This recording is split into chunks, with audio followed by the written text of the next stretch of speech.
मित्रांनो, बैलगाडीची परंपरा मोठी होते, पण काय काय तरुण आहेत कसं बघतात बैलगाड्याकडं. पहिल्यांदा असेच एक नामवंत बैलगाडी मालक आहेत.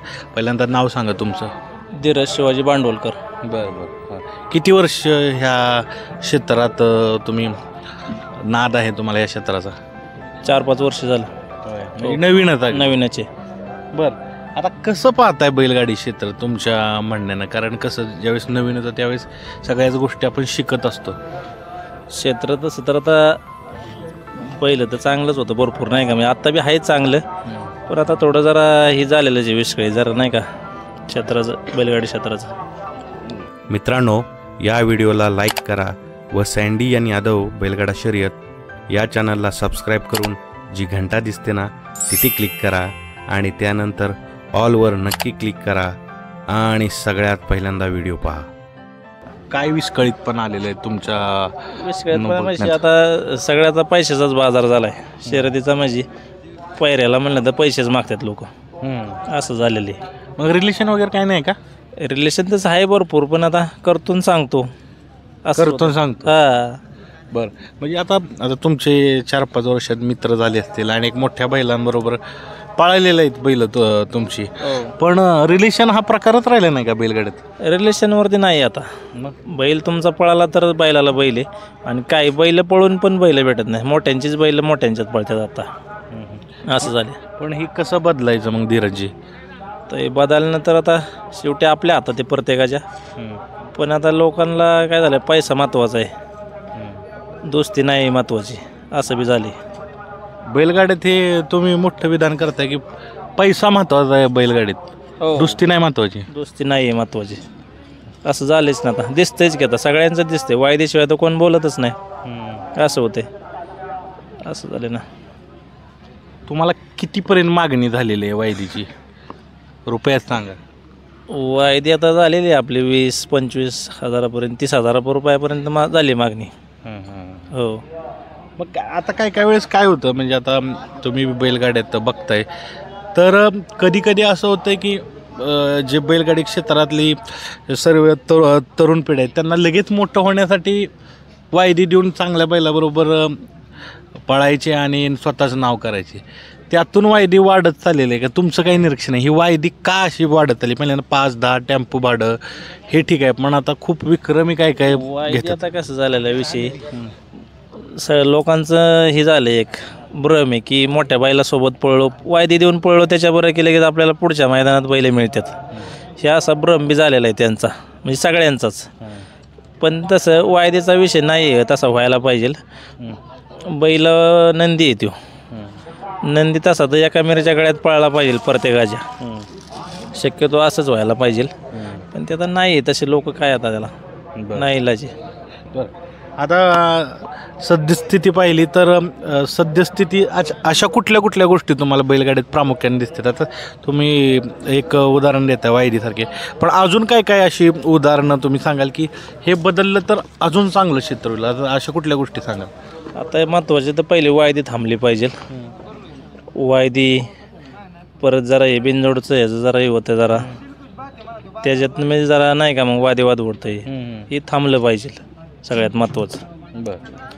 आणि ही शर्यती ह्या सगळ्या मैत्रीपूर्ण व्हायला पाहिजेत, असं तर थांबणार आहे. आणि वायदी थांबली तर क्षेत्र पुढं चालणार आहे. वायदी पण आता आपण म्हणतो की वायदी आपण द्यायला जात नाही, मागायला जात नाही, बैलवालीच वायदी घरी घेऊन येतात. आम्ही तर नाही असं कोणाच्या घरी गेलो वायदी घेऊन, आणि जाणार पण नाही. हां, पण ते आता तुमच्या बोलण्यातूनही ते येतंय सारखं. पण कधी काय होतं धीरजजी की म्हणजे जे वायदे घेतात, आपण कोणाची नावं नको घ्यायला, पण ते म्हणतात ते स्वतः येतात, ज्यांना पळायचे, ज्यांना बैल मोठी करायची, नावं मोठी करायची, ती लोक स्वतः येतात.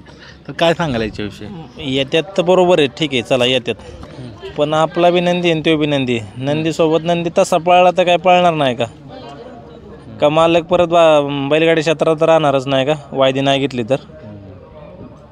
त्याला काय झालं राहायला? आता आम्ही काय वायदीच घेतोय का सगळ्यांकडून? आम्ही कोणाकोणाच वायदी घेतली, दाखवा कुणी बाबा घेतली वायदी म्हणून. कधीच वायदी घेतली कधीच नाही, कुणी दाखव. लय लांब असेल तर भाडं घेतोय फक्त, आणि वासराला बैल आम्ही शक्यतो देत नाही. आणि काय असेल ते XYZ बाबा डायरेक्ट सांगतो आमचा बैल पळणार नाही, एवढं आम्ही डायरेक्ट सांगतो स्पष्ट. आणि जास्त आपण बैल पळवत पण नाही, असंही वायदेचा विषयच नाही. बैलगाड्याच्या प्रमाणाविषयी काय सांगाल? रोज गाड्या आहेत, बरं गाड्या तर भरपूर झाल्या, तर रोज प्रमाण संख्या तर वाढली, कॉम्पिटिशन वाढले, नवीन चाहते वर्ग भरपूर वाढलेला आहे या क्षेत्रात, असं झाले. तुम्ही म्हणताय की स्पर्धा वाढलेली आहे, मग स्पर्धेत टिकण्यासाठी काय कशा पद्धतीनं म्हणजे आता सांगाल की 5 वर्ष तुम्ही करताय, तुमच्याकडे चांगला बैल आहे एक पाळणारा, म्हणजे पुशेगावसारख्या मोठ्या मैदानात गुलालात पात्र असे भरपूर मैदानात राहिलेलं आहे बादल, कशा पद्धतीनं बघतोय तुम्ही या सगळ्या गोष्टी? इथून पुढं तर वस्तू तर टॉपचीच पाहिजे, कॉम्पिटिशन करायचं म्हणलं वस्तू टॉपची, असा विषय. वस्तू टॉपची असेल तर काही अडचण येणार नाही. हां, आता ह्याच्यानंतर आता आपण बादलच्या नंतर आता बाकीची वासरं तयार करतोच ना आपण. कसं ह्यो नाही त्यो नाही होतं करीलच.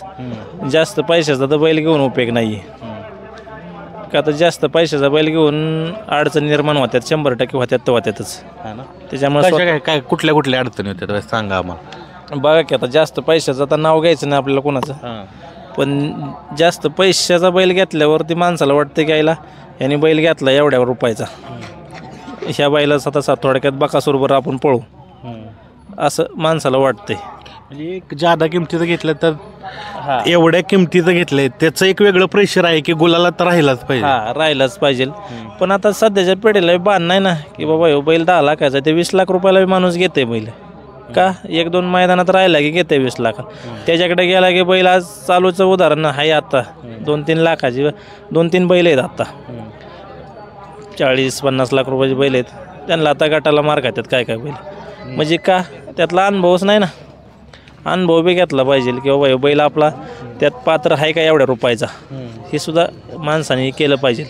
4-5 वर्ष बैलगाड्यात आहात, काय शिकवलं ह्या 4-5 वर्षानं? बैलगाड्या शर्यतीत भरपूर शिकवलं, लई काय शिकवलं? आता माणसं तर 100% माणसं ओळखायला शिकलो, महत्त्वाचं माणसं ओळखायला शिकलो. हे काय नंदी आहे, माणूस ओळखता आला पाहिजे तरच या शर्यती क्षेत्रात आता इथून पुढं माणूस चालू शकतोय. ओळखायचं म्हणजे काय करायचं आता सांगायचं आम्हाला. आता माणूस तर कॅच केला पाहिजे आपण की आता ह्यो माणूस वायदे मागणार आहे का नाही मागणार आहे. वायदे मागणार तर त्याच्याकडे फिरकायचंच नाही, भले नाही राहिला तरी चालेल बैल आपला, असा विषय. बैलगाड्यात हे झालं आपण काय सत्यता आणि तुम्ही स्पष्ट बोलताय, हे बी महत्त्वाचं आहे. स्पष्ट बोलणंही गरजेचं आहे. बैलगाड्यात काय गोष्टी आपल्याला बदलायच्या असतील.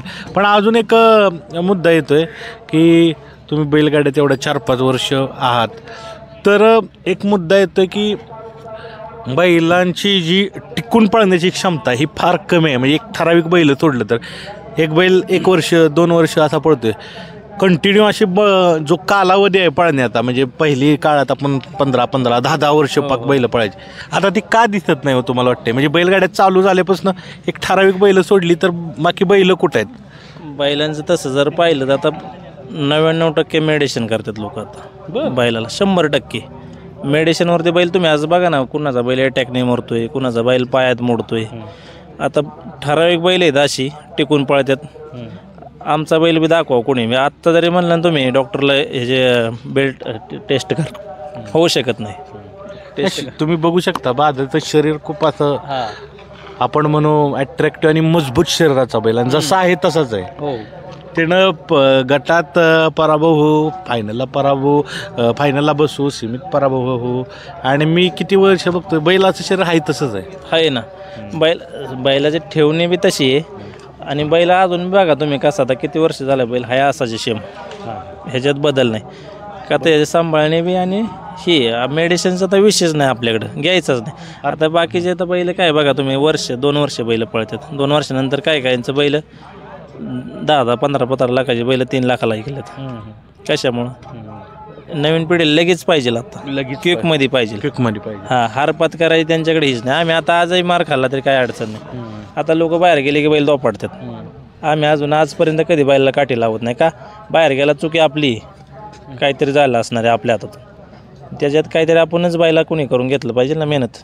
तुम्ही खूप महत्त्वाचा आणि एक आपण एक शॉकिंग मुद्दा सांगताय की मेडिसिन घेतलं जातं, इंजेक्शन घेतले जातात, काय किती सत्यता आहे? कधी बघितले, कधी काय का आपलं IQ गोष्टी माहिती आहे तुम्हाला? IQ नाही आता भरपूर बघितलेलं आहे, बरं बघितलेलं आहे. भरपूर बघितलंय, कोण कोण काय काय देते संपूर्ण माहिती आता. काय देते ती तरी पण पळणं हा अंगभूतच गुण आहे ना, जरी दिलं तरी दिलं तरी आहे ना. पण आता नवीन पिढी आता बैल पळतोय, समजा आता आपण म्हणू एक रुपयातला बैल 12 पळतोय, पण आता मालकाला अपेक्षा बैल 1 रुपया टक्क्यात पळला पाहिजे, म्हणजे 100% बैल पळला पाहिजे. 90% पळतोय त्याला मान्य नाही ना मालकाला. असं वाटतं की आपले सगळेच राहिले पाहिजे, सगळ्यांना वाटतंय तीच. ही एक वळण लागले आता, ती वळण पडलेली आहे. बरं ती सगळ्याच बैलांना सूट होतं असं नाही ना, ठराविक बैल आता सूट करणारे भरपूर बैल आहेत आणि भरपूर बैलांचे देतात पण ती पण थांबलं पाहिजे. आज पैसा आहे म्हणून ती करून उपयोग नाही, त्यांचा जीव महत्त्वाचा आहे मुख्याच्या तरफाचा. आपण काय काय हे शक्य नाही. आता बैलगाड्यातली भरपूर जाणकार लोक आहेत, पण जे काय काय मोठी मैदान आहेत तिथं डोपिंग टेस्ट व्हावी. जसं आपण कुस्ती क्षेत्रात आहे, जसं जसं ऑलिम्पिकला आपण बघतो की मोठ्या स्पर्धा आहेत, तिथं जिथं हिंद केसरी महाराष्ट्र केसरीचा दर्जा आहे तिथं डोपिंग टेस्ट व्हावी. जे मानकरी आहेत त्यांची तरी 100% व्हायलाच पाहिजे. डोपिंग टेस्ट जर झाली ना तर मग बघा माझ्या शर्यतीला कशी येते.